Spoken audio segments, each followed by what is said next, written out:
Produced and distributed by the National Organization for the Reform of Marijuana Laws in Washington, D.C., this is your NORML Daily Audio Stash, the growing truth about cannabis.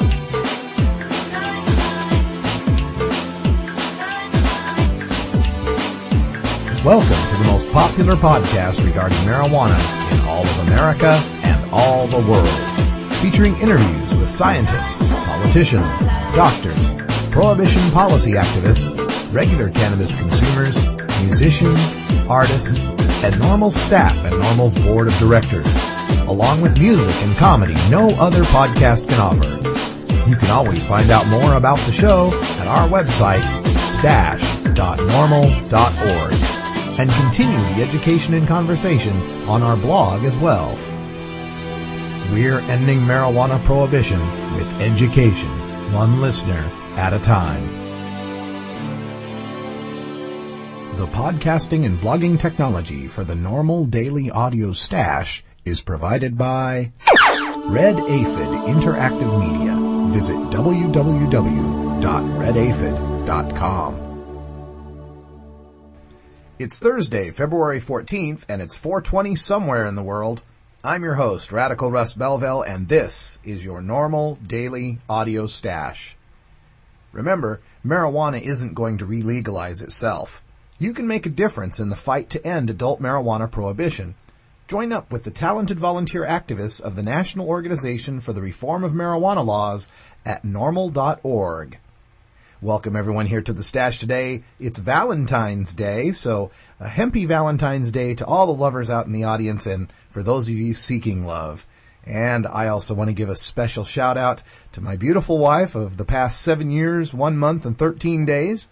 I'm not really counting. It's just we were married on January 1st, 2001, so it's easy to count. Anyway, happy Valentine's Day, my love. Thank you for pushing me into the world of broadcasting. I'm having more fun now than I can ever remember, especially hosting the NORML Daily Audio Stash. Now, for the Stash today is Cannabis and the Law Day, and coming up after the news, we're taking questions from our loyal listeners about the law in our Ask an Attorney segment. This week, criminal defense attorney and NORML Legal Committee member John Lucy IV addresses roadside searches, clean paraphernalia, and medical marijuana state reciprocity. We've also got some live music from Grammy winners Los Lonely Boys from back in the day when they were a Texas club band, with a Valentine's appropriate song, I Don't Want to Lose Your Love. We've got an interview with travel writer Rick Steves on the European perception of marijuana, and we round out the podcast today with NORML's Deputy Director, Paul Armentano, with a look at the latest political battles over marijuana at the state level.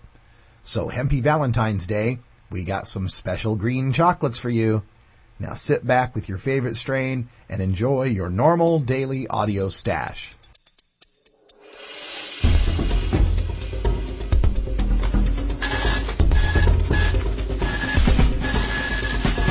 Now it's time to take a look at the latest stories about marijuana from news organizations across America and around the world in our NORML Daily Audio Stash, Hemp Headlines.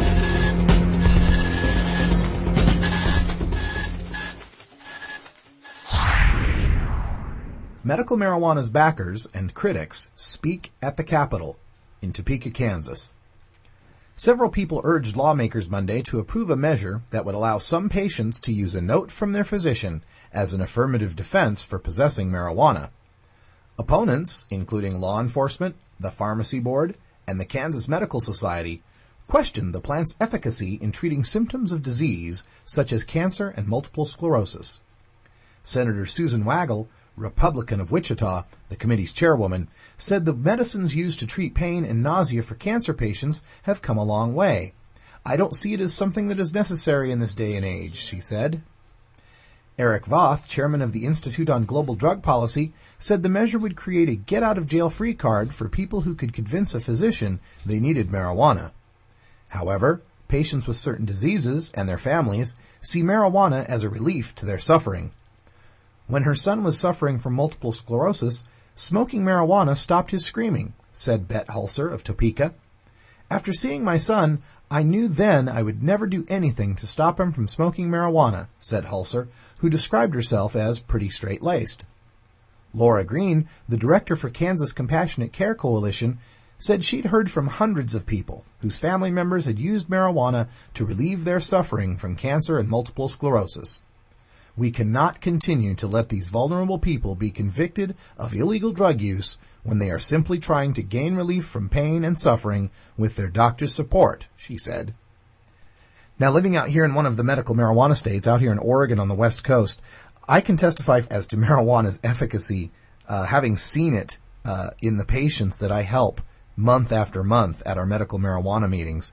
It is definitely a helpful measure for multiple sclerosis, and it appalls me that there are still people out there, now regardless of what they may think about the legalization or decriminalization of marijuana, how they could stand in the way of people trying to alleviate pain and suffering for using it for medical purposes. It still amazes me that we're having these battles, but good for the people of Kansas for bringing the issue up and getting it discussed on the Senate floor. ACLU of Washington launches marijuana campaign with Rick Steves. Seattle, Washington. The American Civil Liberties Union of Washington State is launching a new campaign to get people talking about changing marijuana laws, and it's enlisted travel writer Rick Steves in the effort.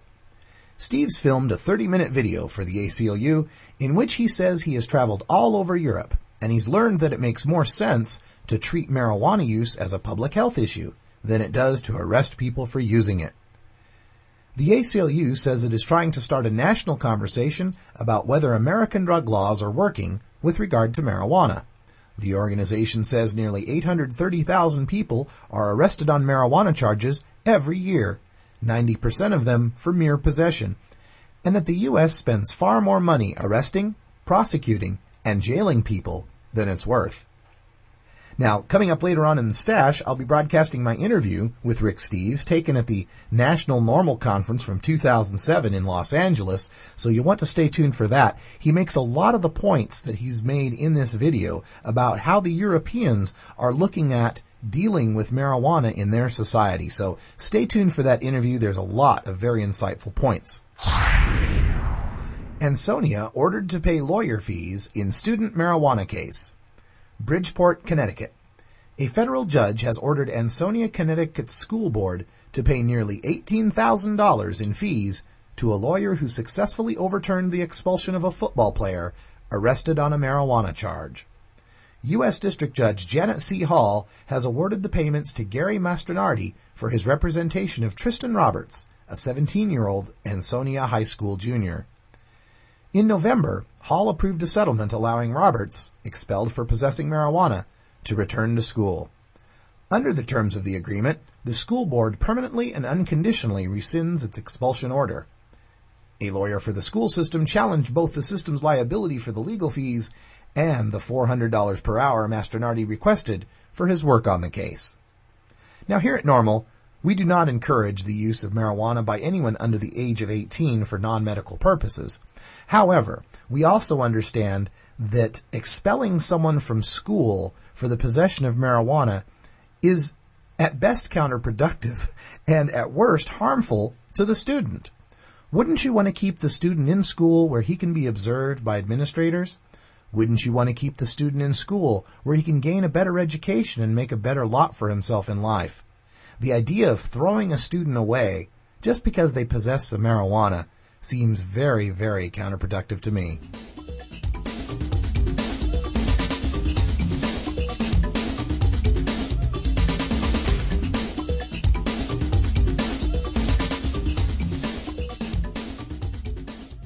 What's up, guys? This is Miss High Times 2007, and you're chilling with us here at the NORML Podcast. Marijuana is completely prohibited by our federal government, but the laws and punishments for the cultivation, possession, and use of the relatively harmless cannabis plant vary from state to state. NORML Daily Audio Stash turns to the finest legal minds in cannabis law to give you the chance to ask an attorney. Send your questions to stash@norml.org. NORML's Ask an Attorney is provided for informational purposes only and is not intended to replace the advice of your own personal attorney. For a referral from our NORML Legal Committee and to learn more about the laws in your state, please visit NORML.org. For this week's Ask an Attorney segment, we're very happy to have John Lucy IV, a criminal defense attorney from Portland, Oregon, with a focus on drug law, and you can find more on his practice at www.law420.com. Mr. Lucy was also the director of North Carolina NORML for 3 years. He just moved here from the North Carolina area and was also named Activist of the Month by High Times Magazine for his work with National NORML in Washington, D.C. In 2007, he also won the Activism Award from NORML in the field of marijuana law reform policy at the University of North Carolina School of Law. So, John Lucy, welcome to the NORML Daily Audio Stash. Thanks, Ross. Sure did a good job getting that website domain there, Law 420. I'm surprised that was still available. I was too. And let's turn to the questions that we have here for our Ask an Attorney segment. We had done a story on one of the recent daily audio stashes about an appellate court decision in Saskatchewan, and one of our listeners writes in about this. It says, I heard about on the stash about the Saskatchewan court that ruled that the smell of burnt marijuana isn't enough grounds to justify searches and arrests. There must be some other probable cause because the smell of burnt marijuana rather than raw marijuana implies that the contraband no longer exists because it's burnt. How do the U.S. courts treat the smell of burnt marijuana? Does it justify a search? You're going to hear me say something called "it depends," which pretty much every criminal defense attorney says about 100 times a day. The issue here is that the smell of burnt marijuana alone in certain states is enough to justify a search, but in other states, you have to have other indicia of possession of marijuana in order to effect a search. The difference here comes in part from the fact that some states treat internal possession of drugs as a crime. So the smell of burnt marijuana indicates to a police officer that a crime may in fact still be taking place, namely internal possession, or what most ordinary folks call being high. I see. So it would just depend on a state-by-state basis, and of course, you could always go to NORML.org and check out the membership of the legal committee and find an attorney in your area. The NORML website actually lists internal possession for a variety of states, so if you're worried about internal possession being an issue in your state, you should definitely check out the state-by-state listing for your state. Absolutely, yes. Thank you for that. Now, we've got another question here, and this one, I thought this was a good one because when we do our Seattle Hemp Fest and we do other events with our chapter of NORML, we like to show the video Busted from the ACLU, which talks about your constitutional rights in a police encounter. And this person asked the question, I've seen one video that says you should never let a cop search your car. I saw another one that said that if your stash was well hidden, you should let him search. I'm not some dealer trucking 40 pounds around in a trunk. I'm just a guitar player who keeps a quarter or an eighth for personal use. I've got long hair and I fit the description, he puts in quotes here. What do I do if I'm pulled over and the cop asks to search? Never consent to a search. I know that there's a video out there circulating by a former undercover police officer claiming that you should allow a search. But Busted, a video put together by the ACLU, with many, many, many lawyers on staff, will tell you that you should not consent to a search. I personally tell all my clients, and it's even on my business cards, I do not consent to any searches when I wish to speak with my attorney. Your rights are only your rights if you exercise them. Don't give them up. Use them. Just say no to searches. Don't allow a search. If an officer wants to search your car and he's going to search your car, he's going to do it whether you want to or not. So just say no. That way, when it gets to court, you'll have a chance. There we go. That's what I like to tell people, too, is that, there's nothing we can do about police misconduct if they're going to, violate the law or violate our rights, other than to assert our rights and be able to stand up for them later in court. Now, another question here. This is an interesting one, a real short one. Can you be arrested for paraphernalia if you've never used it? Once again, it depends. It primarily depends on the state. Most states have paraphernalia laws that are based on the intent of the possessor of the item rather than the item itself. States vary widely, and you should always check with a local attorney to be absolutely sure. The most likely result will be confiscation of the paraphernalia, and if it's clean, without some statement from you that you were going to use it to smoke marijuana or you're going to use it for another drug, likely no criminal charge will be pressed. But remember that every year the federal government raids head shops, pipe shops, and other places with clean paraphernalia, and Tommy Chong went to jail for 9 months for selling clean paraphernalia. Here's a question. Now that we've got so many states here in the United States that have some form of medical marijuana protection, this is becoming more of an issue. The question is, if I'm a medical marijuana patient and I'm caught possessing medicine in another medical marijuana state, will they arrest me? And the follow-up here is, if I'm caught in a non-medical marijuana state, will the medical use help in court? Generally, you're going to be arrested in another state if you don't have a valid card for that state. The exception to this is when a state has a medical marijuana reciprocity law. The only state that I currently know of that has a reciprocity law is Montana, which recognizes out-of-state card holders, but only when they comply with Montana state limits. So you need to check with the individual state before traveling. Most other states don't have a reciprocity law, but you may be able to present an affirmative defense of medical use based on your medical card status in another state. For example, that holds true in Nevada and Oregon have that, because if you had a card in Oregon, you would have seen a doctor within the prescribed period for Nevada's affirmative defense. If you're caught in a non-medical state, your card status may sway a prosecutor to exercise a little bit of leniency, for example, but generally your medical status will not be admissible at trial. This has been a big issue, and we've seen it at the federal level, because in federal court, medical marijuana patients and growers are not allowed to discuss the fact that marijuana possessed or grown was for medical use, and that evidence can't be presented at trial. It's actually, it just isn't allowed in. They can't even say the words medical and marijuana in the same paragraph. Medical and marijuana.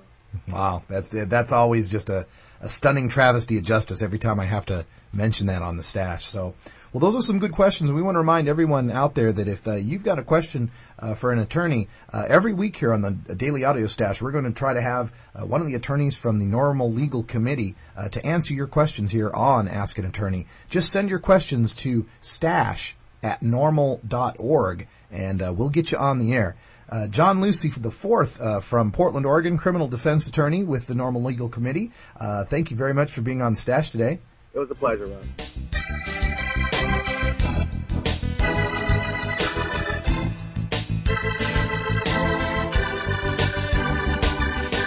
Here at the NORML Daily Audio Stash, we work hard to change our nation's marijuana laws through education and discussion. But we also take the time to relax and unwind with an eclectic mix of pod-safe music from many independent artists. We look for music that speaks to the growing truth about cannabis, or music that speaks to broader themes of freedom, liberty, social justice, equality, and protest. To find out more about the artists and download the music you hear on this podcast, just log on to stash.norml.org. And if you'd like to get your music heard by the online cannabis community, just send us an email at stash@norml.org.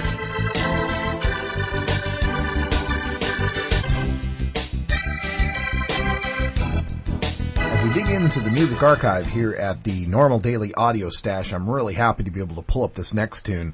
This is from the group Los Lonely Boys. You probably know them best for their Grammy-winning song Heaven. They're the three-piece band of brothers playing Tex-Mex rock and roll down there out of Austin, Texas, home of Stevie Ray Vaughan. And this music comes from one of their first gigs prior to being discovered. Back in 2000, they played live in Dallas, Texas at a Stevie Ray birthday party gig. And this has just been released on the PodSafe Music, so we're able to play it here on the stash. Now, of course, Los Lonely Boys, at least 2/3 of them, we can definitely cite as members of the cannabis community, friends of 420. Their drummer, Ringo Garza, yes, their drummer's name is Ringo. Their drummer, Ringo Garza, was busted with a small amount of marijuana, possession charge, and this was in January of 2005, prior to them having a gig for a Super Bowl engagement. I don't think it was at the Super Bowl, but it was at the Super Bowl festivities, and they lost that gig because of the high-profile arrest of their drummer. And a little while ago, I think it was last year, their bass player, Jojo Garza, was also arrested in Austin, Texas, with possession of a personal amount of marijuana. So definitely a band that's on our side. This is Los Lonely Boys and the song, I Don't Want to Lose Your Love.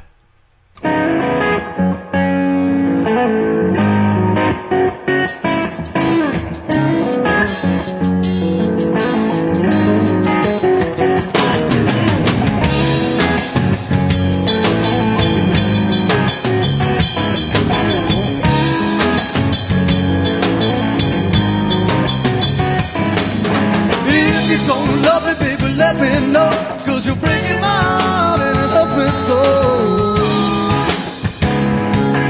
Playing these games are messing with my mind. Girl, you made me believe you were only mine.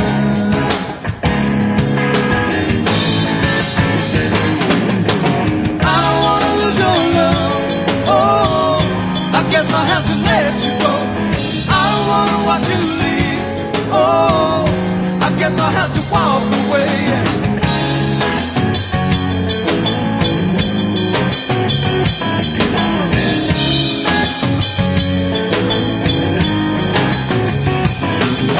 Girl, you say you love me and you never go.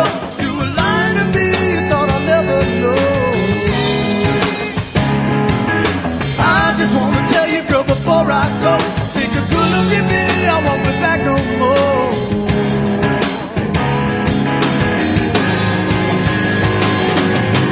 I don't wanna lose your love. Oh, I guess I'll have to let you go. I don't wanna watch you leave. Oh, I guess I'll have to walk away. No quiero perder tu amor. Oh, pero te voy a dejar ir. No quiero mirarte ir. Oh, voy a tener que andar de aquí.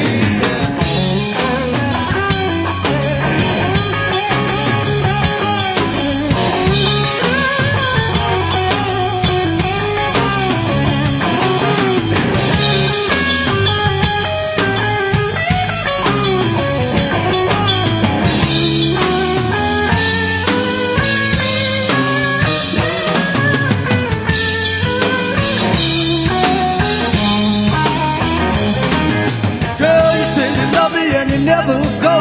You were lying to me, you thought I'd never know. I just wanna tell you, girl, before I go, take a good look at me, I won't be back no more.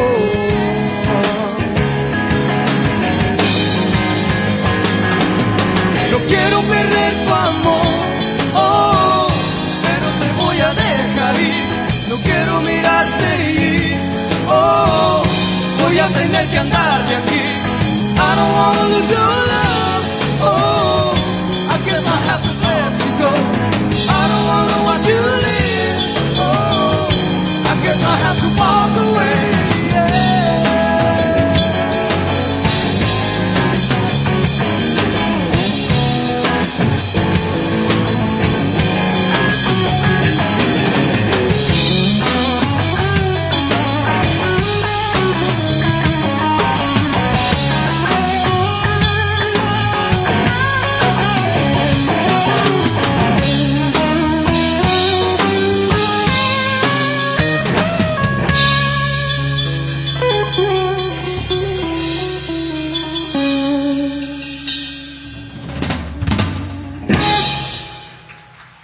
Thank you very much.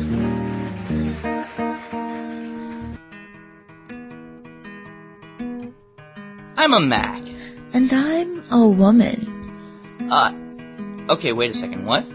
A woman. A hot, hot woman.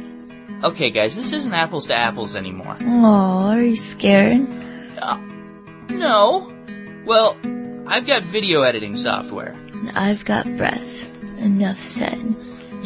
You could use me to record a podcast? Soft, pillowy breasts. Okay, that's not fair, because you just can't... Watch. When they jump up and down, they bounce. Come on, you can connect your iPod to me. Oh, I didn't wear a bra today. Okay, let's be fair here. These guys can get a Mac. Yeah, I guess that's true. Fucking dorks.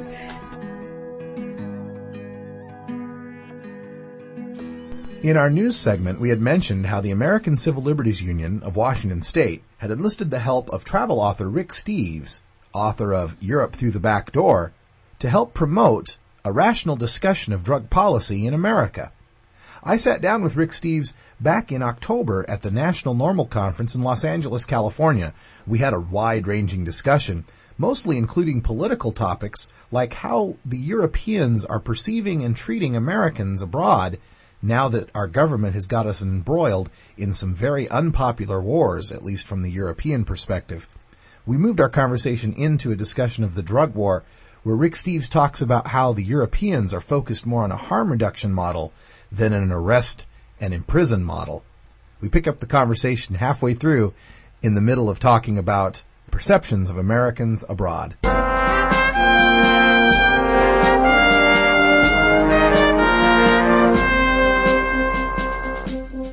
So Americans have nothing to fear, traveling in Europe. They're not looked down upon. Oh no, I was just on a tour in southern France, a little mom and pop winery, and we had like 8 or 10 people on the tour, a few Americans, a few Brits, a few other Germans or whatever. And the woman realized, we've got Americans here. And before she started the tour, she said, we just want to acknowledge here, we've got some Americans on our tour. We want to say that we are forever thankful for the United States for courageously defending us against and freeing us from Nazi tyranny. And, there's that sentiment in Europe still. And for Americans to be told, to tell Europeans that they're unthankful because they won't follow us into Iraq, it's just a non sequitur. They're thankful. They'll always be thankful. We won the Cold War. We won Hitler. But they're not going to follow us into every war. And the war we're in right now, by every European assessment that I've encountered, is worse than a mistake. It's flat out evil, and it's empire. Certainly, and we, it seems like with the United Kingdom, they're starting to pull their troops out just recently. Oh yeah, well, Bush.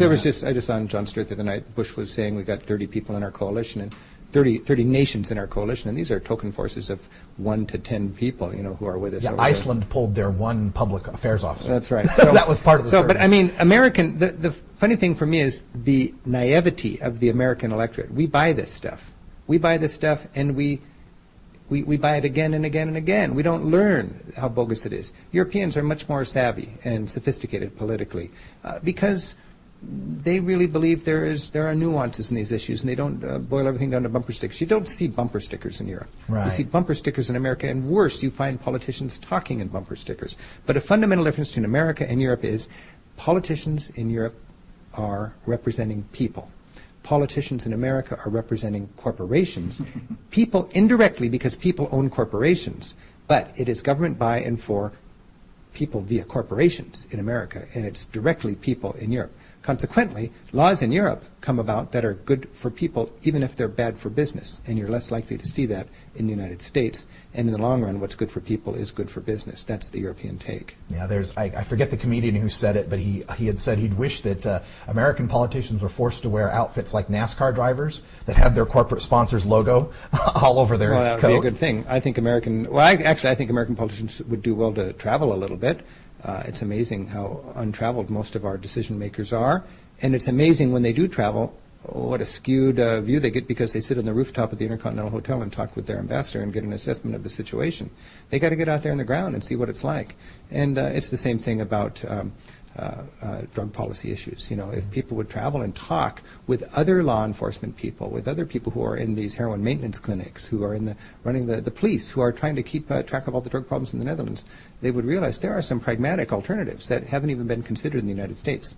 In the United States, we just have to do what is politically expedient, and that's be hard on drugs. Yeah. Well, in the United States, you got two options. You can be soft on drugs or hard on drugs. In Europe, there's an alternative. You can be smart on drugs. And that's the message I'm bringing home. That's why I flew to Los Angeles today to kind of rally the troops the best I can here at the NORML convention, because we got some work to do. Well, let's talk about that a little bit. Just today, or I guess it'd be yesterday's paper, Friday's paper. You had that op-ed. There's a 1,000-word op-ed on the back page of the front section of the LA Times regarding this. About it was called Europe's anti-drug war, drug anti-war. I think I've got that. Right. What is the difference in the European perspective with regards to this so-called war on drugs? Well, America likes to militarize things. I mean, a war on drugs. A war on nouns. A war on terror. I mean, a war on whatever. It's not a war in Europe. It's a problem, and they're dealing with it pragmatically. In Europe, they recognize drug abuse as a health issue, not a criminal issue. And the measure of a society's drug policy is how effectively it reduces the harm drug abuse causes its society. Not how many people you lock up, but harm reduction. If America could see drug abuse as a health issue, and if it could measure its effectiveness in harm reduction, we could learn a lot from Europe, and we could help a lot of people. right now, we've got a situation that just congests our legal system, something that demoralizes our police officers, something that really messes up the credibility of parents, teachers, and law enforcement people, and that credibility is important when it comes to teaching young people about the dangers of drug abuse and the consequences of hard drugs and so on. Yeah, I often say that if you want to be perceived as a leftist radical today in America, just talk like a founding father. Yeah, isn't that a sad truth? Yeah, it's very, very sad. Thanks again to Rick Steves from the Travel Channel and from Rick Steves Europe Through the Back Door for the interview back in October. And if you'd like more information on European travel, the #1 best site for you to get good information on how to travel through Europe is at ricksteves.com. So check it out, get your information on traveling through Europe, and listen to one of his podcasts while you're at it.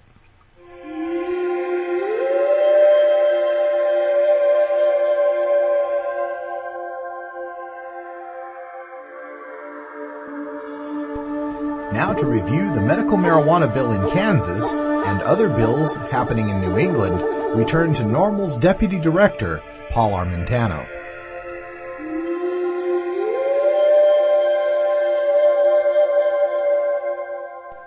So we're very happy here to be joined by the Deputy Director of NORML, Paul Armentano. Paul, welcome back to the Stash.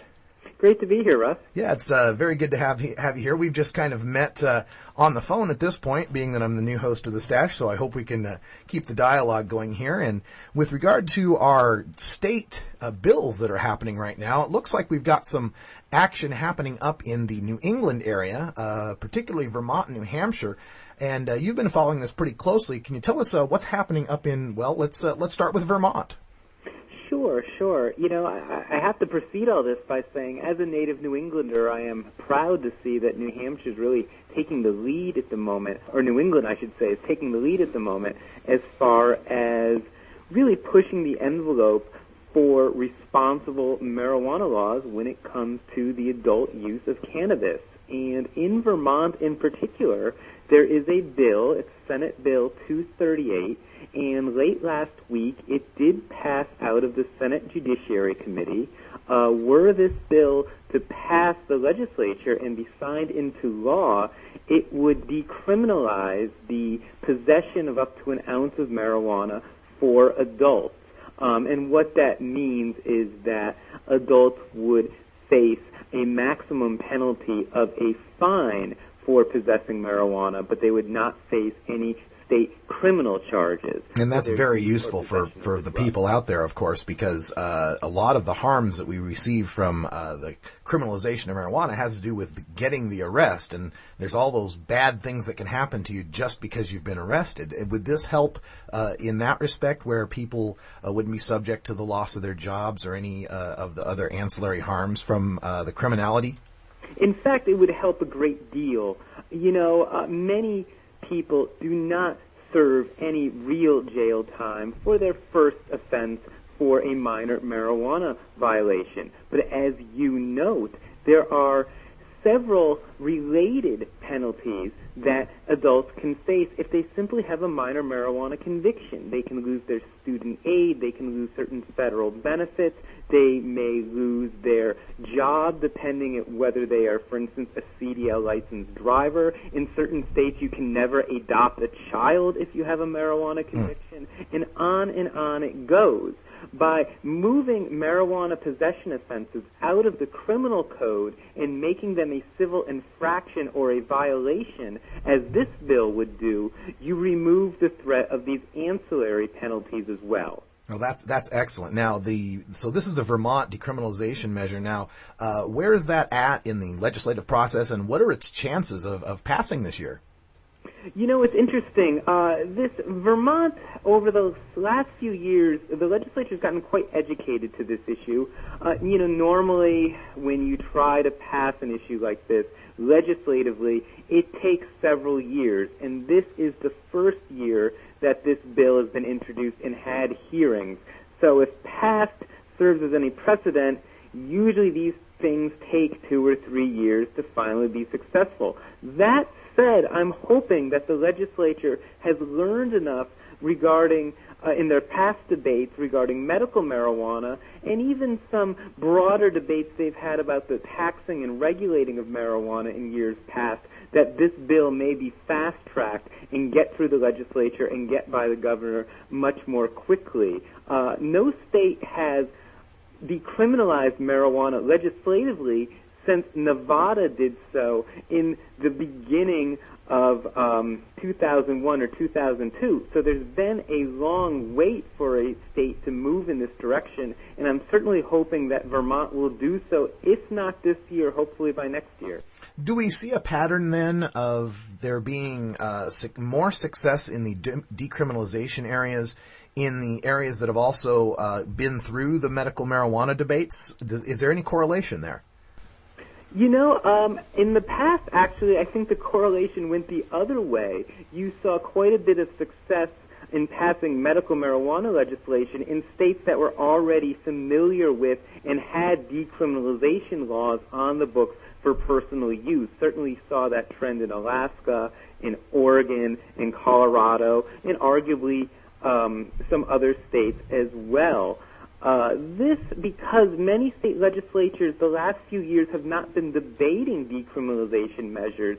This is really one of the first times we had to see if this trend could also work the other way. And in fact, you may have a state that legislatively has become more comfortable with the concept of no longer penalizing adults who use marijuana for personal reasons because they've simply become more educated and more familiar with the medical use of cannabis. Yeah, it's been something that I've noticed anecdotally out here in Oregon, where it seems to me that when we have so many people that are successfully in the program and the sky isn't falling, that people tend to reject those notions that have been instilled through the years of stereotyping and demonizing of marijuana.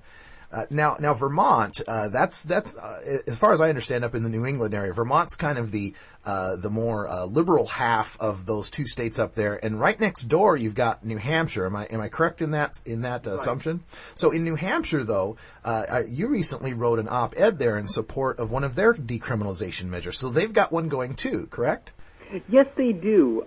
New Hampshire has a very independent streak, as many people know. What they may not know is that it has the largest citizen legislature of any state in the country. There's actually more legislators that work in the state house in New Hampshire than any other state. So local politics really does rule in New Hampshire.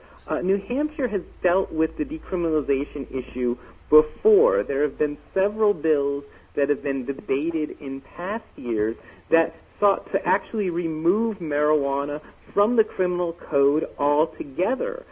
Surprisingly, those bills actually gained quite a bit of support among legislators, but they did not gain majority support. Last year, there was sort of a coalition of legislators who were supportive of the decriminalization issue, but said, look, if you really want to get a bill passed into law in New Hampshire, you've got to at least keep marijuana in the criminal code, but we are willing to allow you to no longer have this be a criminal violation. We're willing to make this sanction a fine-only offense. So this time around, legislators are actually debating a bill that would make the possession of up to 1.25 ounces of marijuana a fine-only offense. And the people that I talk to that are on the ground in New Hampshire really think this bill's got a good shot. Well, that's excellent. And as I listen to this, I think about maybe looking at it from the law enforcement point of view. Maybe this is just a profit measure, or maybe not profit, but at least cost cutting, in that they don't have to pay for the jails and the bookings, and yet they get to have the fine coming in. Maybe it's a win-win for them. I don't know. You would think, what's funny is, as many of the listeners know, there's a dozen states that have decriminalized the possession of marijuana. I think it's very telling that for some of these states, the 30-plus years these laws have been on the books, they've never recriminalized. So clearly, while law enforcement may bark and they may complain when these bills are proposed, and they may oppose them at that time. Once they pass, it seems that very quickly they learn to live with these laws and accept them. Well, that's wonderful. Now, we've looked at New England, and of course I'm out here on the West Coast in what me and Alan St. Pierre refer to as the Chile of marijuana reform here, this strip along the Pacific Coast that's incredibly tolerant of marijuana and marijuana culture. So we don't want to forget about our listeners who are in the center of the country where some of the toughest battles are being fought. And you've got news of the battle that's going on right in the heartland of America, right there in Kansas. What's happening in Kansas? Well, Kansas has an uphill battle before it. There are some really terrific activists that have been working on the ground in Kansas the last couple of years. I really want to give a shout-out to the Kansas Compassionate Care Coalition, led by Laura Green. She worked with legislators to have a bill introduced last week in the Kansas State Senate, Senate Bill 556, that seeks to allow patients who have been arrested for possession or using marijuana, it seeks to allow them to raise an affirmative defense in court. And while this bill does not go nearly as far as the medical marijuana laws in Oregon and California and other states that actually protect patients from arrest, this bill sought to at least allow a judge or a jury or a prosecutor to mitigate marijuana charges in circumstances where an individual is a patient and they're using it under their doctor's supervision. Unfortunately, they had a hearing on Monday. I submitted testimony. Several other patients testified in favor of the bill. But from what I am hearing and from what the media reports of the hearing have been, unfortunately, it appears that many of the legislators on this committee were influenced by the testimony of opponents of the bill, law enforcement, certain doctors that tend to side with prohibitionist groups like Dr. Eric Voth, and unfortunately they seem to be... that doesn't sound good. Let's start over again on that. Okay. Unfortunately, many legislators on this committee, rather than listening to the testimony of seriously ill patients, instead it appears that their influence lies with the law enforcement representatives who testified against this measure.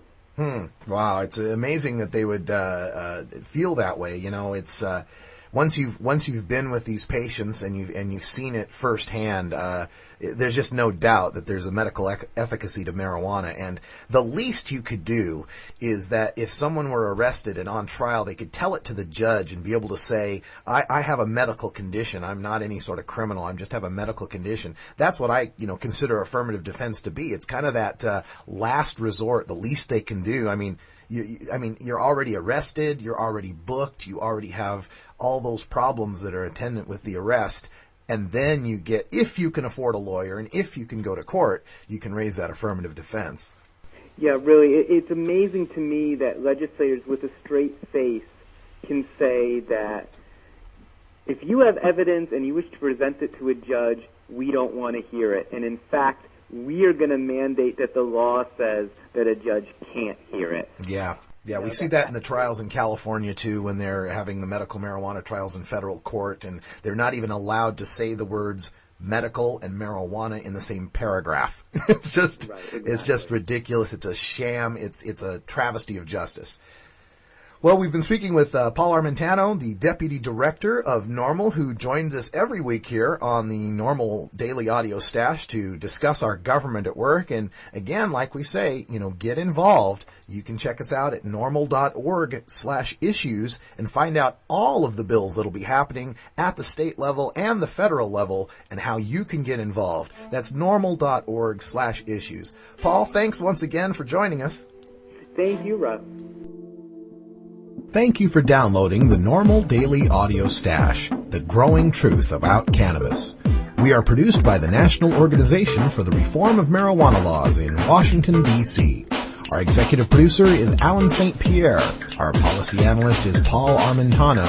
Our webmaster is Brian Judy. and web production is provided by Red Aphid Interactive Media. As always, you can catch up on the latest information about marijuana at www.norml.org, and you can interact and download from our Audio Stash blog at stash.norml.org.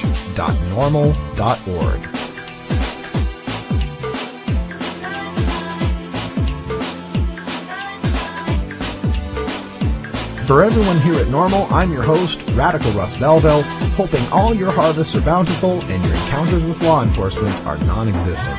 We leave you with today's cannabis quote from former President Richard Nixon, who once said, quote, "Soft-headed psychiatrists who work in places like the National Institute for Mental Health favor marijuana because they're probably all on the stuff themselves," end quote. 37 years later, Nixon's war on certain American citizens using non-pharmaceutical, non-alcoholic, tobacco-free drugs rages on. With your continued support, we will undo the damage Nixon wrought upon our American hemp heritage.